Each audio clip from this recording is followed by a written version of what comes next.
The Beatles were more than just a band. They were, honestly, a cultural earthquake, shaking the very foundations of the 1960s with their music, their style, and of course their irresistible charm.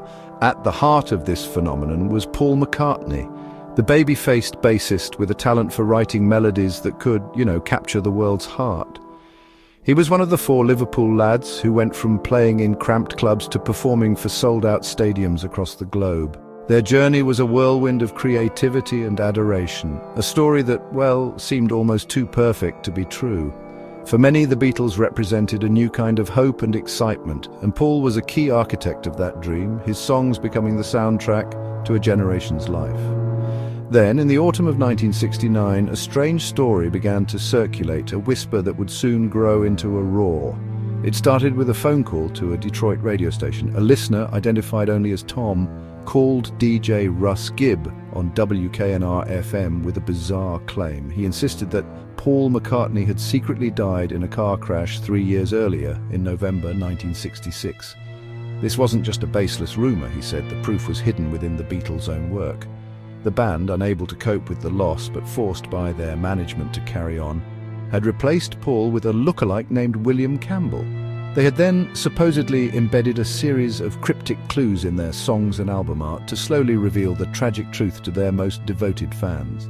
The idea was outlandish, yet it captured the public's imagination with astonishing speed. The story went that Paul had stormed out of a recording session late one night, got into his car and tragically crashed. The details were murky, but the core narrative was compelling. The remaining Beatles, John, George and Ringo, were said to be devastated, but were persuaded to keep the band going for the sake of their fans and their careers. They found a man who had won a Paul McCartney lookalike contest and quietly substituted him for the real Paul. This new Paul would learn to play bass left-handed and mimic McCartney's voice, continuing the incredible success of the Beatles without anyone noticing. This tale emerged at a time when the Beatles themselves were fracturing. By 1969, the band had stopped touring and were working on separate projects, their unity visibly crumbling.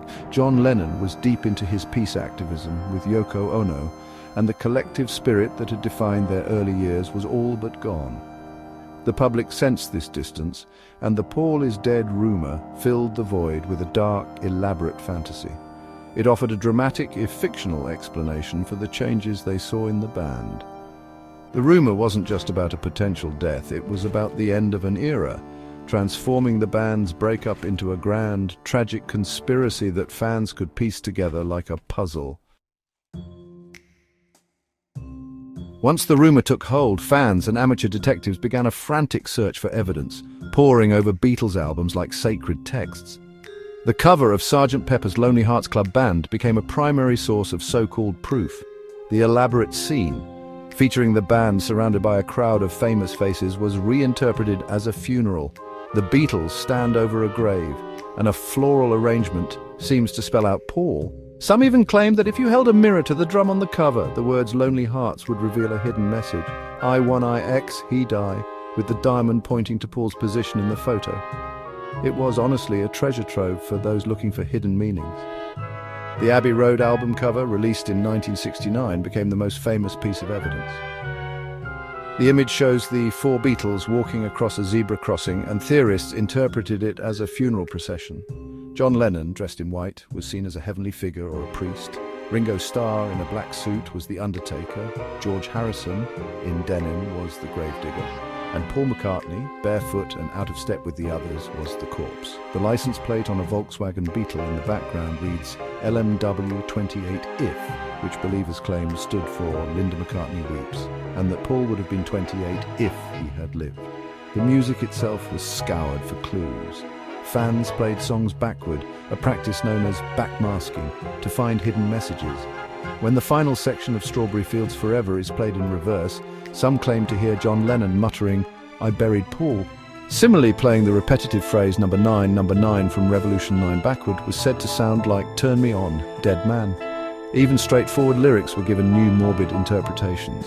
In A Day in the Life, the line "he blew his mind out in a car" was believed to be a direct reference to Paul's supposed fatal accident, transforming the song from a piece of surrealist art into a somber confession. Other album covers were also put under the microscope. On the back of Sgt. Pepper's, Paul is the only Beatle with his back to the camera, a supposed symbol of his departure from the living. In a photo inside the album's gatefold sleeve, he wears a patch on his arm that reads OPD, which conspiracy theorists insisted stood for officially pronounced dead.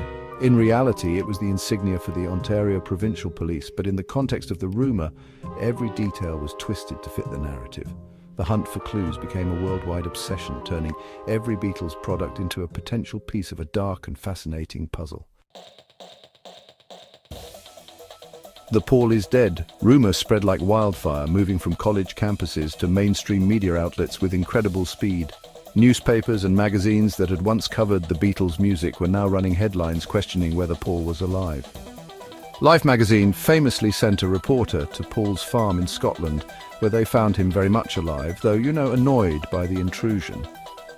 The resulting cover story in November 1969, titled "Paul is Still With Us," featured a photo of Paul with his family and a lengthy interview where he debunked the rumours.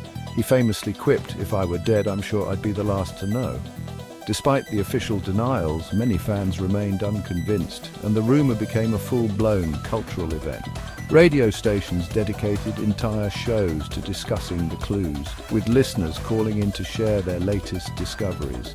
College students gathered in dorm rooms to play records backward, searching for hidden messages.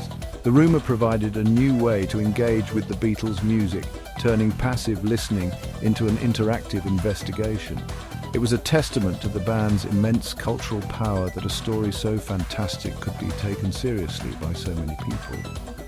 The mystery was simply too compelling for many to let go of. The reaction from the other Beatles was a mixture of amusement and frustration.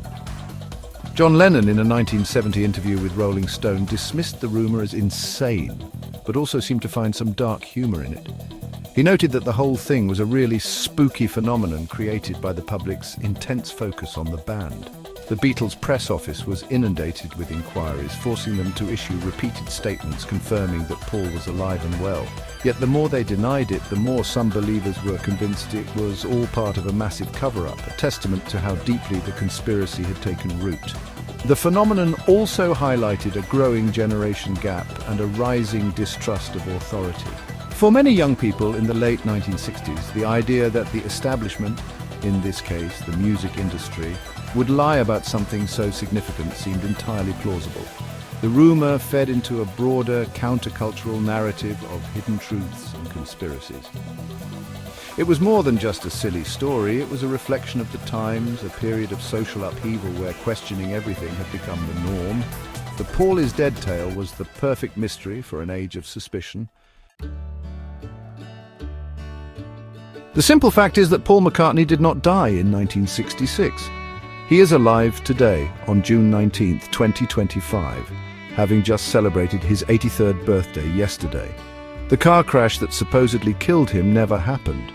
While he did have a minor moped accident in late 1966, which resulted in a chipped tooth and a small scar on his lip, it was far from fatal. All the clues that fueled the rumour have been thoroughly debunked. The OPD patch was a souvenir, the eye-buried Paul line is more clearly heard as Cranberry Sauce, and the Abbey Road license plate was a complete coincidence. The barefoot walk was simply because it was a hot day and Paul had kicked off his sandals. The so-called replacement, William Campbell, has never been found because he never existed. Paul McCartney's creative output since 1966 has been immense and undeniable.